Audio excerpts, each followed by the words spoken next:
Okay, Parashat Korach.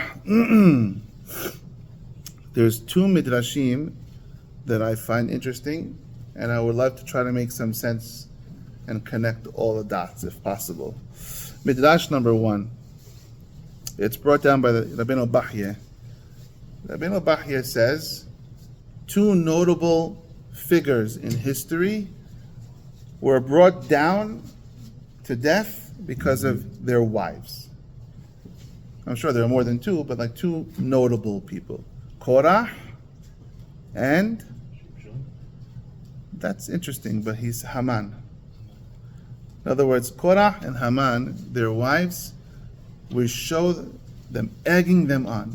Even Zeresh, we show her giving him the plan to do it, hang Mordechai, go to the king.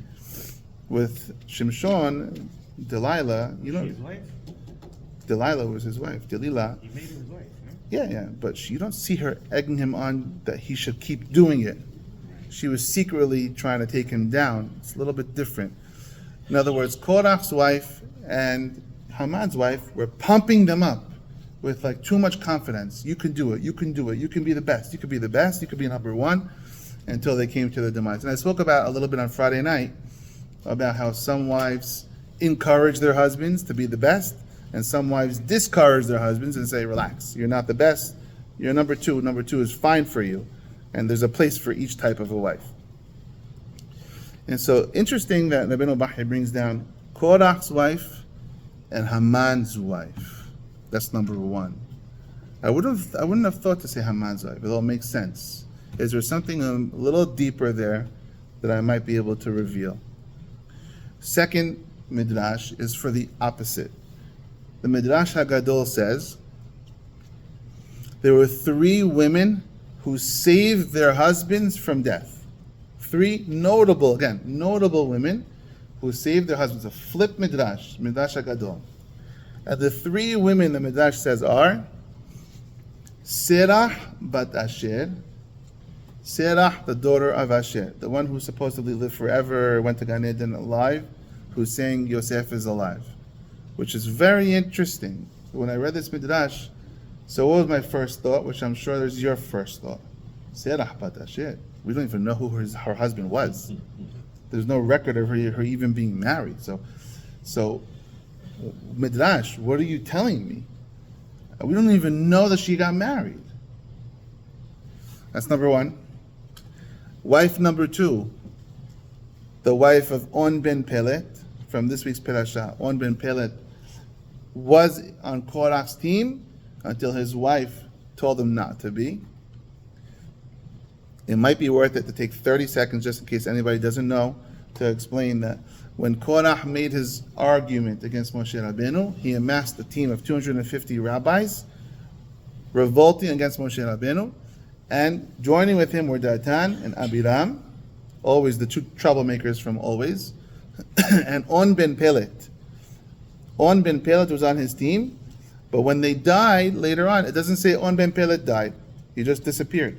And so the Gemara says, Rashi says, that night, the night of the fight, when Moshe Rabbeinu came to them and he said, tomorrow we'll decide. Tomorrow Hashem will decide. Mahal, not today. Tomorrow, he gave them one more night to do teshuvah, Rashi says, right? So tomorrow Hashem will decide. That night, what they do all night long? And so the Gemara says, Korach's wife, all night long in his ear. Moshe Rabbeinu is a joke. Moshe Rabbeinu is a sketch. Moshe Rabbeinu, you should take him over. You're the best. You're number one. Why is he number one? All night long. And On ben Pelet, what about him? What happened to him? His wife, all night long, is doing the opposite. Relax. Who do you think you are? You're going to be president? You're never going to be anything. You're just exactly who you are. You're a regular guy. Don't join the fight. There's nothing in it for you. You're not anything. Sit down. You're just On ben Pelet. Take it easy for a second. You're going to die. And then she made him drunk and she put him to sleep. Finished. She saved his life. The two wives. Gemara says, one wife can save you, one wife can kill you. I said 100 times, my mom used to say growing up to us all the time, a woman will make you or a woman will break you. So all those are like the saying I heard a million times growing up. Find the right woman. She'll make you or she'll break you. On ben Pelet, she saved her husband's life. Eshe Korach, the wife of Korach, She killed her husband. So again, one midrash says the two women who destroyed their husbands: Korach's wife, Haman's wife, Zeresh. And then the other midrash, 3 women who saved their husband: Serach bat Asher, which we don't even know who her husband is. We gotta figure that one out. On ben Pelet's wife, which we know about. We just said On ben Pelet. We got that one. And Michal bat Shaul. Michal, the daughter of Shaul. Would you have said that? Michal bat Shaul. Okay. Yeah, Akiva. What do you say? Not Abigail. Although he did save his husband. Yeah, but he's right. What about Abigail? She saved her husband's life too from David. David was a killer husband. It doesn't say Abigail. It says Michal bat Shaul. And so again, I'm sitting there thinking with this midrash, why did you choose these 3 women? Like I said, there's probably hundreds of thousands of women who buried or built their husbands, but if it's selected them, there must be a thread connecting them, something to teach us or something in common with all of them. That's the premise of where I'm doing my digging. Deborah. Safe. Barak ben Abinoam. His husband and Esther. Israel. Esther. It doesn't choose Esther. So why specifically are we choosing these ladies? So that's the groundwork of where I'm doing a little digging in this week's Pirasha. And so immediately I went towards Gilgulim, the Kabbalistic element of this. There's a very well-known Arizal. The Arizal writes that Cain and Moshe, you know the Arizal? Cain and Moshe, Akiva knows it. Cain and these guys, not everyone. Cain and Moshe are the 2 guys battling it out. Who's going to be president? Can't help think about this debate. Also, the whole night, the Trump versus Biden debate. Cain versus Moshe. Says the Arizal, it's the same fight from day 1 of creation. Cain and Hevel. Did I say Cain and Moshe? Yes. I gave it. Korach and Moshe. Korach and Moshe is Cain and Hevel. So Hevel, Cain got jealous of Hevel, so he killed Hevel. So he could be number 1. Hevel comes back as Moshe Rabbeinu. Cain comes back as Korach. Korach gets jealous of Moshe Rabbeinu. He didn't fix it. He had another shot. He should have been number 2. He wasn't happy being number 2. And so it says the Arizal, again, he messed up. And this time, Cain had to be the one that died. This is what the Arizal says. And if you add up the numbers, Moshe Rabbeinu is Gematria 345. 345 is Moshe Rabbeinu. Korach is 208. 345 minus 208, if you take the Korach out of Moshe, what do you have left? 37? That's Hevel. So Moshe plus Hevel equals Korach, basically. It should be 308. It's 308, sorry, my fault. I had a long night last night. I was up very late. A lot of this was mysterious to me. It might seem simple when I give it to you, but sometimes building this, it takes a lot of effort. 308 Korach, thank you, Yariv. Moshe 345, we're missing 37, that's Hevel. The Shem Shmuel says, why did Cain get his name Cain? There's a reason, the Torah says it. Hava named him Cain, her firstborn, Kaniti, Ish et Elohim. I acquired a man with God. Kaniti Ish et Elohim. Cain represents acquisition, and you can see here the way he acted. He was about alpha male, action. He doesn't like something, he takes action. His brother's sacrifice was accepted. I'm going to kill my brother. He's an action guy. Hevel signifies inaction. Hevel is just nonsense. Hevel, breath. It's just hot air. And so Cain is action and Hevel is inaction. Really, we're supposed to have both parts in the creation. There's a time for action, there's a time for inaction. Cain just did away with Hevel. And so now Moshe Rabbeinu, he has both parts. He has the Cain and the Hevel inside of him. He's the perfect synchronization of action plus inaction. But maybe Kaniti Ishet Elohim. When Cain is named Cain, Kaniti also means jealous. Kin'ah is jealous, which Cain was and Korach was. And so maybe it was a little foreshadowing. Kaniti Ishet Elohim, this man was a jealous man. Rabbi Trugman, I saw, he writes, what happened to Korach in the end? Vatibla ha'adama, vatiftah ha'aretz et piyah. And the ground opened its mouth and swallowed up everybody alive. What happened with Hevel? You look what Hashem said to Cain. He said, where's Hevel, your brother? He said, the blood of your brother that's in the ground, asher paseta adama et piyah, that the ground opened its mouth to swallow, is screaming to me. And so literally we have Hevel ended up being swallowed from the ground, and this time Cain ended up being swallowed from the ground. Okay, it's a good start. You saw this? Same spot. Wow.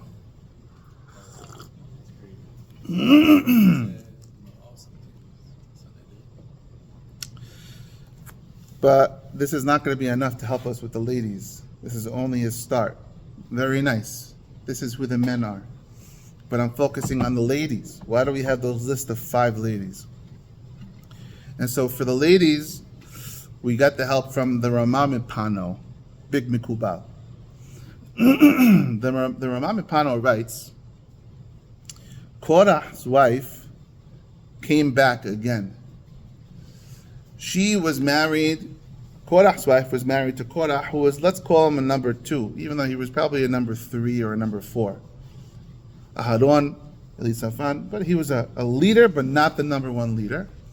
And Korach's wife wanted him to be the number 1. Korach's wife had to come back. Thank you, my throat's killing me. Korach's wife had to come back. And the next lifetime, her job was to be married to a number 1 and keep him in check. Who was that? Izebel. Izebel, the wicked Izebel, who did the same mistake over and over again. She kept telling her husband to do horrible things. So Korach's wife didn't fix it in the next lifetime. Great. What about On ben Pelet's wife? The good one. On ben Pelet's wife who saved him. What did she do? She told him to stay in his place. You're not the leader. She came back also. I heard one person say she had to do a little tikkun also. Although she did great things, the Gemara says, how does she accomplish this? She got him drunk and she put him to sleep so he would just sleep through the whole thing. And then she revealed her hair and sat on the doorstep of her house with her hair flowing like this. And so any of the gentlemen who came by to wake him up to join the fight, join the party, they see his wife, they go, I can't look at a wife like his wife is not dressed properly, I can't look at her. They just moved right on. And so I heard someone say, maybe she needed, even though it was for a good outcome, she needed to fix a little bit of a tikkun for the means she had to take to accomplish this. Okay, you ready? Who does the Ramah Mipano say the wife of On ben Pelet became? He says, in one place, he says, she became Michal bat Shaul. Michal bat Shaul. Michal, David's wife, who was on that list, don't forget. The list of the good wives was On ben Pelet's wife, Michal bat Shaul. Well, that's two of the same people. And the third one was Serach bat Asher. She definitely didn't come back as Serach, because Serach was before her, and Serach lived a very long time. In another place, the Ramah Mipano says, On ben Pelet's wife came back as Selelfonit. Who was Selelfonit? Which is why I was interested by your question you asked me. Just 2 minutes ago. He brought up Shimshon. I was like, are you kidding me? The guy's bringing up Shimshon out of left field? That was good. Almost. You're on the right train, but the wrong track. Selelfonit is the mother of Shimshon. No. The mother of Shimshon, which in Tanakh has no name. It's Eshet Manoah, which is the same thing as On ben Pelet's wife. No name. There's no name for her. The mother, the Gemara gives us the name of Shimshon's mother, Silfonit. So she comes back as Shimshon's mother and Michal bat Shaul. Okay, that helps us a little bit, but it's adding another lady to the picture because we had 3 and now we have 4. We had On ben Pelet's wife, Michal bat Shaul, which is On ben Pelet's wife, same person. Serah, which we have to deal with. And if she came back again as Shimshon's mom, we got to figure out why that happened. If we look at what her job was, On ben Pelet's wife, her job was to keep her husband down. Don't get ahead of yourself. Don't get a big head. Relax. Just stay in your lane. You're not fit to be the leader. You're not fit to be number 1. She did this to On ben Pelet, and it worked. If she comes back, who was first, Silfonit or Michal? Shimshon's mom was first. That's in Shofetim. It's way before Shemuel. She comes back as Shimshon's mother, Eshet Manoah. What do we know about Eshet Manoah? There's the Haftarah from 2-3 weeks ago. Eshet Manoah, the Gemara says Manoah was a Amaretz. Some people say he was not a Amaretz, but I think the traditional understanding is Manoah was not a great man. His wife saw the angel. The angel appeared to Eshet Manoah, to the wife. And the angel told her, you're going to have a kid. He's going to save the Jews from the Pelishtim. You have to make him Nazir. Number 1, I find that interesting because Eshet Manoach was commanded, you cannot let him cut his hair. One of the main complaints of Korach was that Moshe Rabbeinu made the Leviim all shave their heads, shave their hair. That's actually what the Gemara says, where his wife started the whole thing, and maybe why he got his name. Korach is a bald spot. And so his wife said, you look so ugly. Why'd you shave all your hair? Moshe Rabbeinu said, all the Leviim, before we become sanctified and holy, we have to shave all of our hair. He even shaved his own hair. So Moshe Rabbeinu was bald also. Moshe Rabbeinu, the pictures have him hairy. How could it be? He was Levi. He also shaved his own hair. She said, it's so ugly. She didn't like it. She egged him, what kind of nonsense is this? He threw himself under the bus just to throw you guys under the bus. That's what she says. It's an interesting side point. Gemara says, when Korach answered his wife and said, if he made us shave our heads and our bodies to be ugly, why would he do it himself? You know what the Gemara answers? And I always had a hard time with this Gemara till now. The Gemara says she answered him. What's the pasuk with Shimshon? The last pasuk. Let me die with them. What's the pasuk? Yeah. How does it go? Tamut. That's it. Tamut nafshi. Gemara says she answered him. Tamut nafshi and Pelishtim. I want to die with the Palestinians. Which means what? Shimshon said, I don't care if how did Shimshon die? He was held by tied to the pillars. They poked his eyes out, and they're all laughing at him from the stadium on top. He broke the thing, and everyone crashed down, and they all died, including himself. He committed suicide to take them all down. She answered, she said, Moshe Rabbeinu said he'd rather be bald himself to take you guys all down. And I always thought to myself, that's funny, she's quoting Shimshon. Shimshon didn't even happen yet, first of all. And what is Shimshon going to do with this? Well, if On ben Pelet came back as Shimshon's mother, she did the right thing. And Nesser Korach did the opposite thing. She was also thinking about Shimshon, but the wrong way. So, the thing that started this whole thing was that they had to shave their heads, shave their hair. On ben Pelet's wife didn't take the bait. She said, I'm not getting into a fight over the shaved hair. And she comes back as Shimshon's mother and is commanded immediately, never cut his hair. This time we let the hair grow. I find that very interesting. If you look at Shimshon, you read Shimshon, it's like, you want to be like, how is this guy in charge? I mean, he was a great tzaddik. I'm not, Chas v'shalom, going to talk about. He was a holy man. But you read it, it's like, how is this guy the leader? He's going with all these girls. He went with one non-Jewish girl. She died. Her family burned her alive. He went with another prostitute, it says, straight out in the Navi. And then he went with Delilah. What kind of choices is he making? Maybe, and this is only my opinion, maybe his mother had a temptation to say to him, you're not the leader. You shouldn't be the leader. You're not fit to be a leader. Maybe she kept her mouth shut and she let him do his thing. And maybe that's the opposite of what On ben Pelet's wife did to him. She comes back as Michal bat Shaul. Michal bat Shaul, what do we know about her? She physically saved her husband David. The Midrash says 3 women saved their husband's life.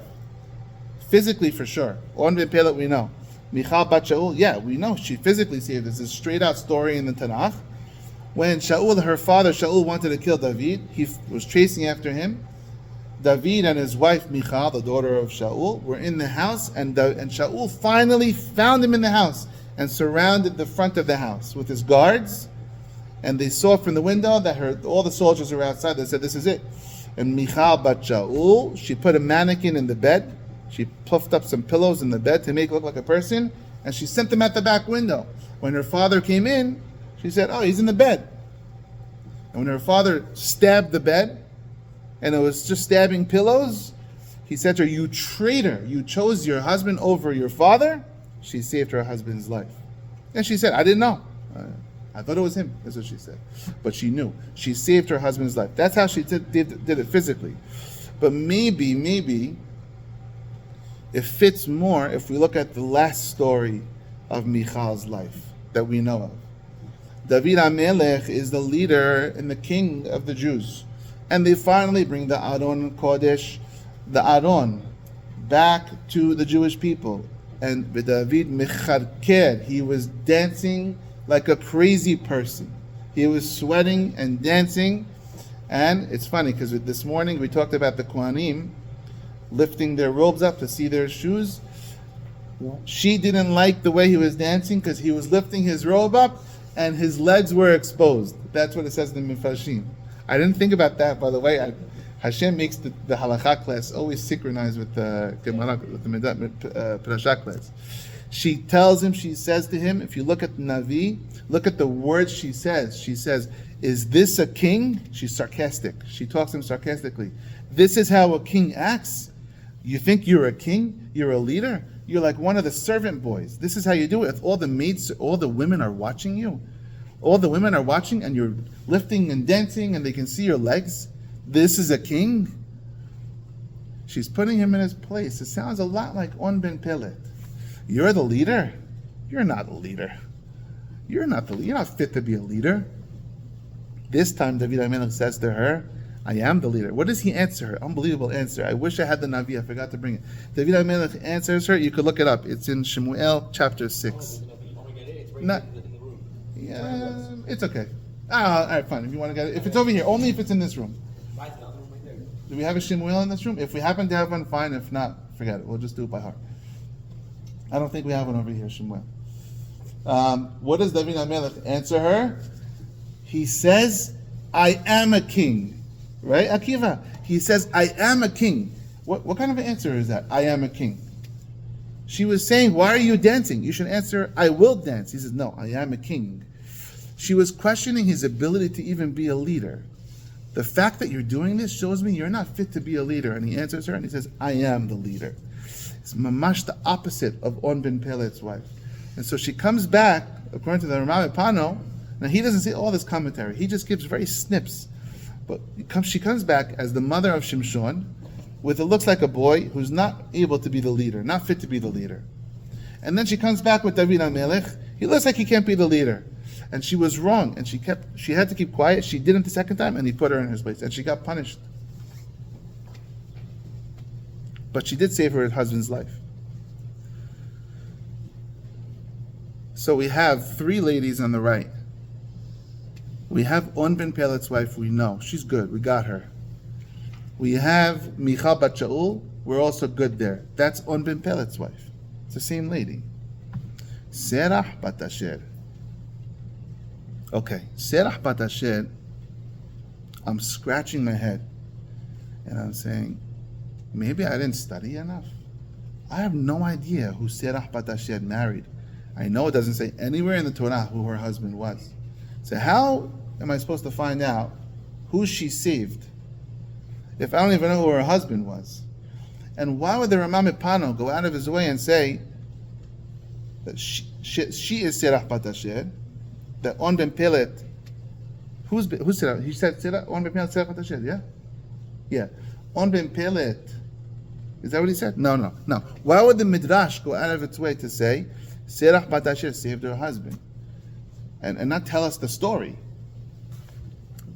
And then I remembered and I saw also there is one story where they identify a woman as Serach bat Asher, although it doesn't say her name in the Torah. And there's a common denominator. Most of the time these women are anonymous. It doesn't say their name. On ben Pelet, the wife, doesn't say her name in the Torah. It doesn't say her name with the mother of Shimshon, another hero. And there's another woman that doesn't say her name. David HaMelech, later on, Sheva ben Bichri. Sheva ben Bichri hated David HaMelech and said, I reject his kingship. And he rebelled against the king. And he was taking flight and he had to be put to death. General Yoav ben Siruyah had to kill him. He was causing a rebellion. Sheva ben Bichri fled to a city, and the soldiers thought the whole city was on the side of Sheva ben Bichri against David HaMelech. So they thought this entire town was rebelling against the king, which means they all have to be wiped out. It was a walled city, fortified city. It says in Tanakh, I think this is chapter 20 in Shemuel Bet, Samuel 2, chapter 20. It says they surrounded the city and they were about to destroy the city and take down the walls and everyone inside of it. When a woman, says the Tanakh, a wise woman calls out to Yoav ben Siruyah from the other side. Who is the woman? Doesn't say her name.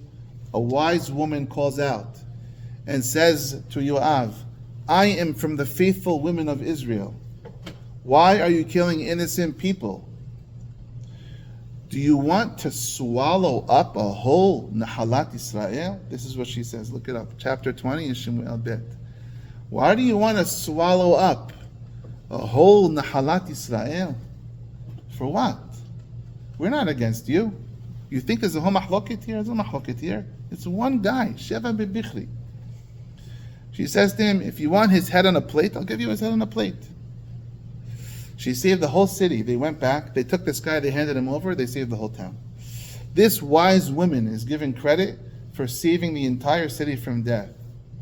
This wise woman, says Mefashim, was Serach bat Asher. Serach bat Asher, saving a whole town. Must be her husband's in the town. That's as best as I can get. Her husband's in the town. She saved her husband and the whole town with it. And the words she used is, do you want to swallow up a whole city? We're talking about the ground swallowing people up. It's the same words that always come back when you start digging in the Torah. Everything connects when you start digging.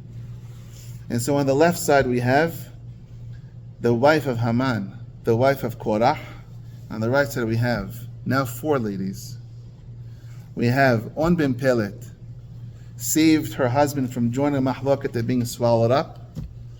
We have the mother of Shimshon. We have Michal bat Shaul. And now we have Serach bat Asher, who saved the whole town from being swallowed up. Now, what does the Midrash say and the Gemara say were the next arguments from Korach and his wife? And she's chipping in his ear all night long. And she says, number 1, you're bald and it's horrible. Number 2, she says, what is the mitzvah he just gave you last week? Sisit? What kind of mitzvah is sisit? You have to have a techelet string, 1 techelet string on a garment. You asked me about this yesterday, yeah? You have to have 1 techelet string. If you have 1 techelet string, the garment's kosher. What if the whole talet is made out of techelet? As you said to me yesterday, is a phrase in Israel. I had no idea they use it as a phrase in Israel. Talit. I'm not surprised. I'm sorry to say that the Israelis, they mixed up. They use it in the opposite manner. I don't know how they use it. They use it as it would be a good thing to be a talit shekula techelet. It's the opposite. It's the opposite. Says his wife, if you have a talit that's the whole thing is techelet, you don't need a string on it. The whole thing's techelet. What? You need a whole string. You need a techelet string on a techelet garment? The Israelis say, "Lo talit." I know, but in other words, they're using. Talit shekolat I chelet know, is good. but they're using Korach's wife's argument. It's the wrong person you want to align with. Korach's wife says, "What do you need a garment?" So some people say, I don't think the Gemara says this. Maybe I could be wrong. I had a late night last night. Maybe the Midrash says she actually clothed all these guys in techelet garments and didn't put a string on the end of it. We don't need your techelet string, Moshe Rabbeinu, because the whole thing is techelet. It's a socialist argument. We don't need a leader because we're all leaders. That's what it is. How does Megillat Esther end? Haman's wife and Korach's wife are the two. Techelet Mordechai. Mordechai yatsa bilbush techelet. Mordechai, when he beats Haman, comes out wearing techelet. After he beats Haman and his wife, he's going to wear his sisit. You're the anti-sisit guys. You're the guys who think we're all techelet. And now I'm going to wear my techelet. What is the next argument she gives to Korach to talk about? Now this one's not in the Gemara. This is only in the Midrash. After she finishes with the sisit, what's the next one she goes with? Mezuzah. She says to him, you have to have a house that has to have a little tiny mezuzah scroll on the doorpost. And that makes the house kosher. What if you have a house that's full of Torah scrolls? The whole house is Torah scrolls. It needs a little tiny mezuzah scroll. So I heard a nice thing from Rabbi, I think his name is Rabbi Shlomo Cinnamon. I quoted him one time before, I think. He said, it says, is it Yeshua? It says in the Sefer Safinat Pa'niyah, he quotes the Yerushalmi and the Sifri. Why did the children and the women die by Korach? What did they do? Since when do we punish children? There's only really one example in the whole Torah where you can think that you killed children.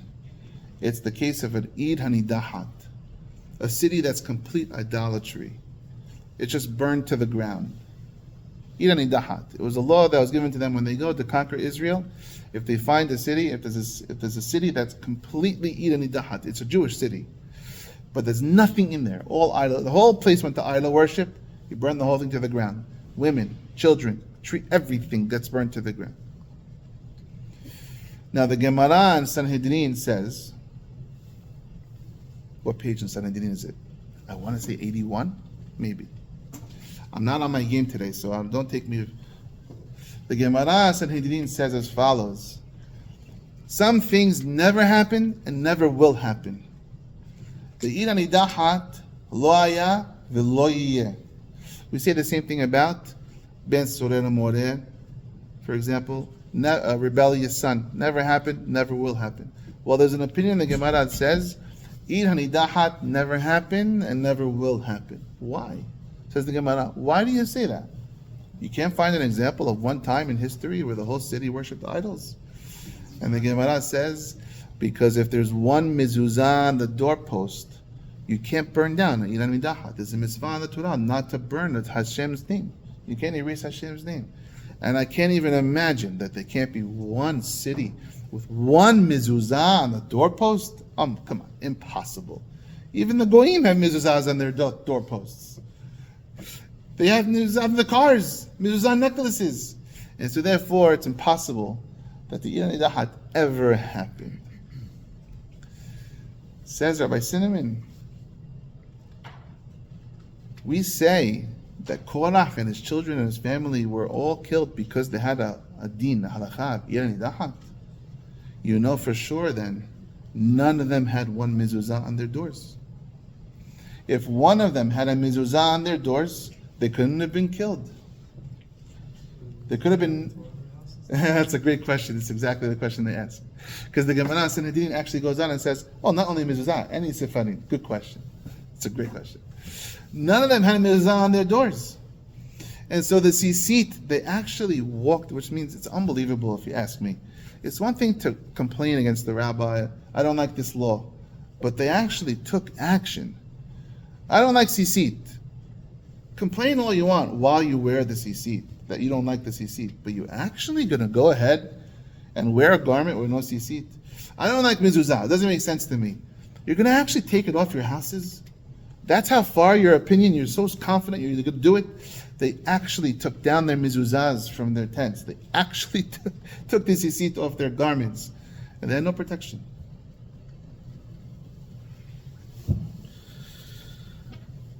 I'm just going to say 2 words, by the way, and we'll move on from the women.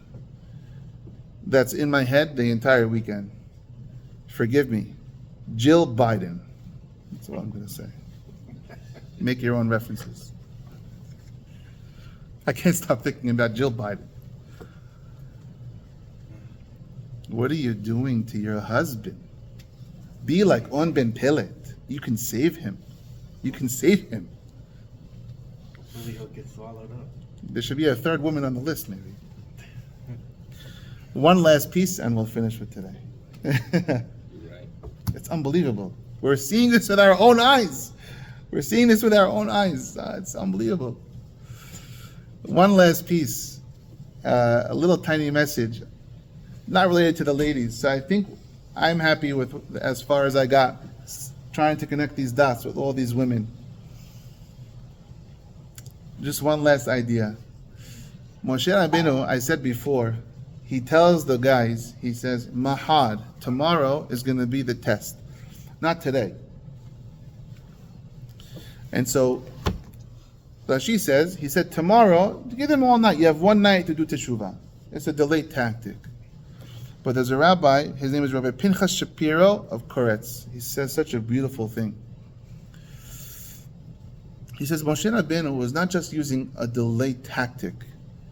He was actually literally giving them advice to save themselves. Wait till tomorrow.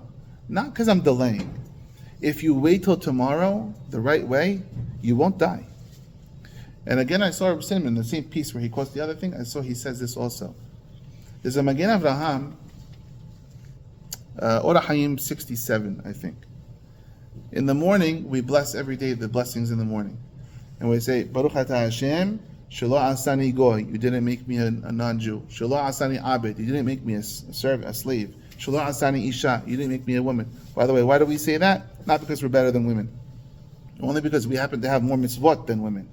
So we're happy to have the chance to do more mitzvot. That's the only reason why we say that mitzvah.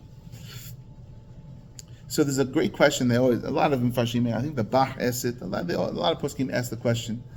First of all, how do you say this blessing every single day? How many times were you made? You were made once. When you're bar mitzvah, say, Baruch atah Hashem, Shelo asani goy, Shelo asani abed, Shelo asani isha. Finished. Every single day you're going to bless Hashem that He didn't make you a goy? Every single day? Not with Hashem's name? And the second question is, says the Magen Avraham, it's a very classic question also, how does a convert make this blessing?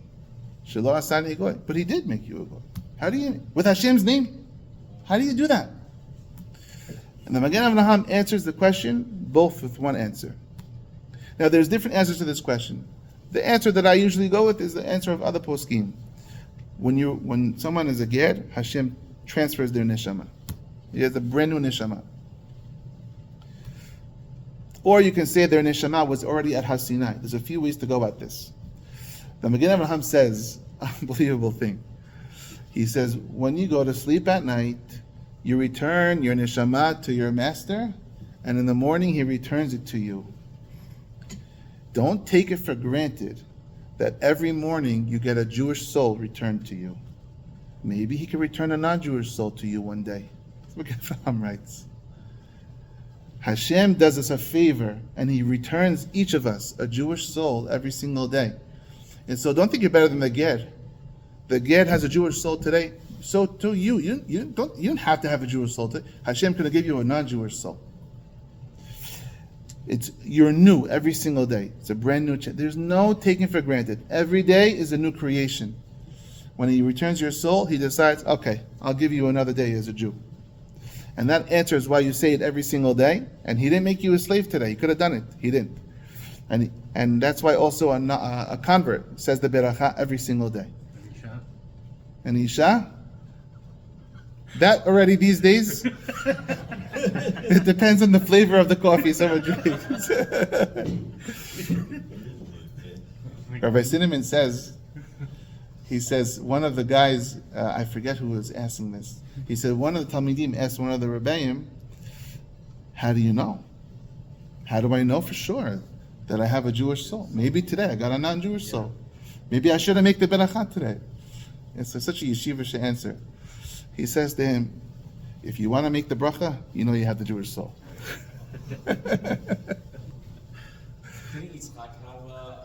A female soul. Yeah, Or HaYim writes, Yitzhak had a female soul. There are a lot of, we've done this in the past, we've done a lot of different gender stuff. Souls can flip around like crazy. Yeah. Speaking about, whatever. There's a lot of women that go around and around. So maybe this is the reason someday the Jewish people don't believe nothing, don't do anything, and they next day make the Teshuvah. I don't know. I honestly, it baffles my mind. The non-Jew people. I have to say, Akiva, my personal opinion, and I could be wrong, I don't think it means your entire neshama has been exchanged, but maybe you've been injected with Satan, with a little klipa, a little other side. I don't know, Akiva.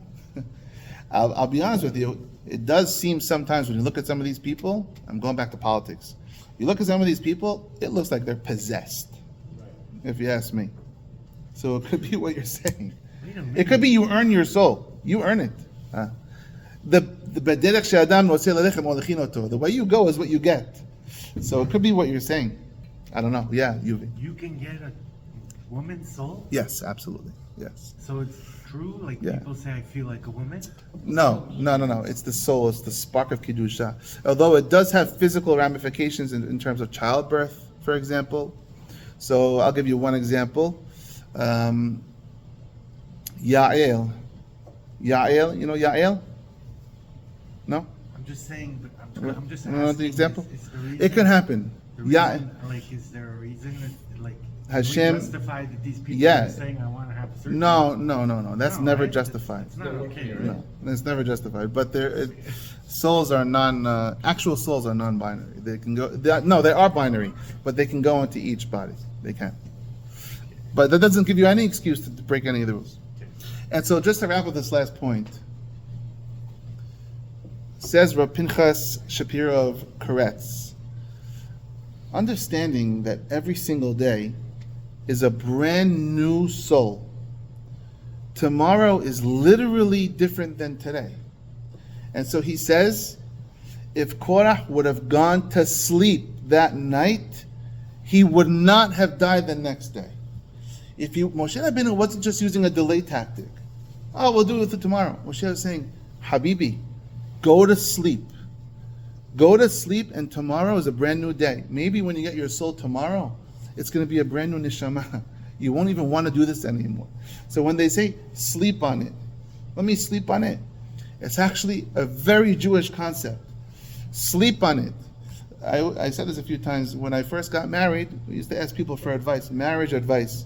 And one of the worst pieces of advice I ever got, and don't go to sleep. Don't go to sleep angry. Don't go to sleep angry. What horrible advice, right? One day I'm in a fight, not a fight, whatever, with my wife, and I said to her, "What is this whole don't go to sleep angry? Are they crazy? I think we should go to sleep angry." That's after 3 kids under the age of 3. She's like, "I agree. Let's go to sleep angry." So sleep angry was great. It was the best thing we ever did. Don't go to sleep angry. Why, you should stay up all night arguing when you're exhausted? Are you crazy? Don't tell your wife I told you. Mahad, sleep on it is a real thing. So, but honestly, it's not just a delay tactic. If we look at tomorrow as every day we get up, it's a brand new start. If nothing else, when we say the beracha in the morning tomorrow, Shelo asani goy, Shelo asani abed, Shelo asani isha, you think to yourself, I'm literally a new guy. Any mahloket I had yesterday, any arguments I had yesterday, it's over. I got a brand new neshama today. Like Akiva said, I don't know if it's true. Maybe yesterday I was infected by a klipa neshama. Today I have a brand new neshama. That's why I'm making a new beracha with Hashem's name, like He made me today. And so mahad tomorrow is not just a delay tactic; it's literal. I can't believe Rabbi Pinchas Shapiro says he would not have sinned if he went to sleep. He didn't go to bed. On Ben Pelet, he went to bed. His wife put him to sleep. He didn't die the next day. Korach, when you stay up all night, nothing good will happen. Have a nice week. Yalla.